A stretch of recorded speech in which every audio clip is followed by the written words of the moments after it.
é também conhecida como angiomatose de Sturge-Weber ou angiomatose encéfalo-trigeminal. Aí você pode pensar assim, Mônica, qual o nome que eu tenho que saber?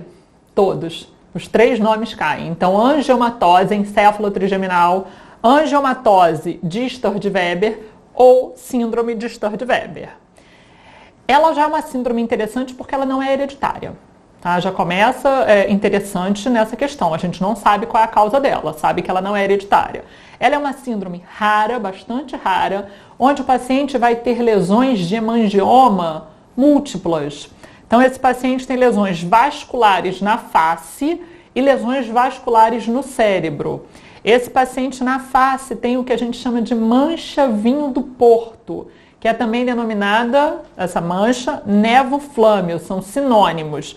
O que é isso? É uma mancha, é um hemangioma, na maioria das vezes só na forma de mancha, só macular, eventualmente com aumento de volume, que acompanha geralmente um ou mais ramos do nervo trigêmeo, tendo distribuição unilateral, ou seja, interrupção na linha média. Isso é questão de concurso. Falou sobre essa distribuição unilateral de lesões, a gente tem que pensar em síndrome de Sturge-Weber e tem que pensar também em infecção viral, lá em herpes zoster. Essa palavra unilateralidade fala muito a favor dessas duas condições. Somente 10% dos pacientes que têm a mancha vinho do Porto têm a síndrome de Sturge-Weber. Então, a gente vê com frequência pessoas com a mancha vinho do Porto, mas elas não são portadoras da síndrome.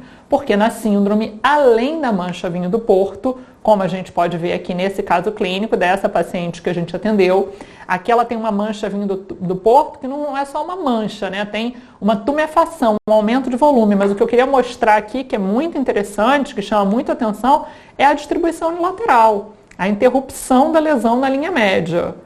E aqui o aspecto intraoral clássico. Parece que a gente pegou uma régua aqui, ó, e traçou uma linha, fez uma reta aqui. Essa distribuição unilateral da lesão por hemangioma. Então, além da mancha vinho do Porto, o que o paciente com síndrome de Sturge-Weber tem? Ele tem angiomas leptomeníngeos, então tumores benignos vasculares nas meninges cerebrais finas, nas leptomeninges.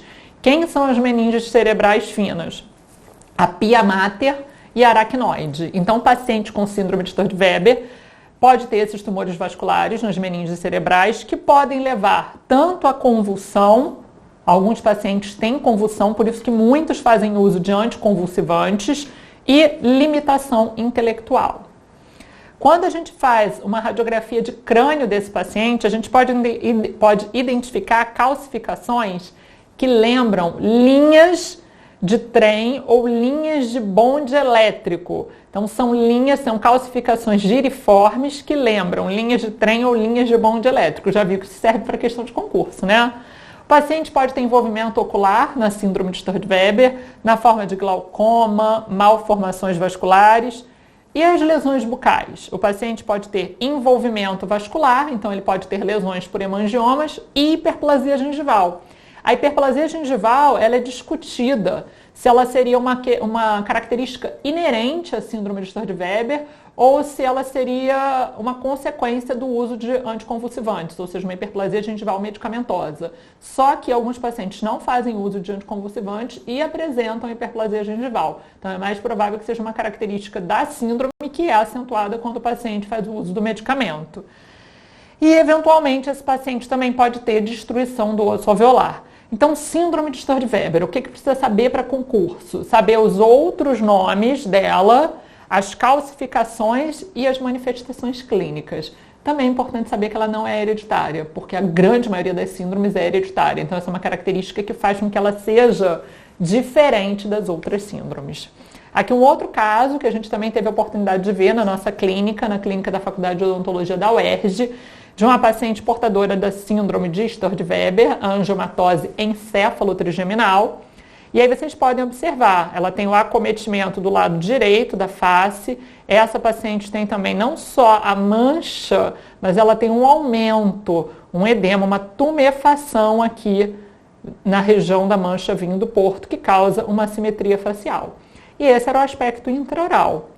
Então a gente vê uma lesão vermelha, né, um vermelho bem característico de lesão vascular, com distribuição unilateral, interrupção na linha média, e aqui um quadro grave de hiperplasia gengival.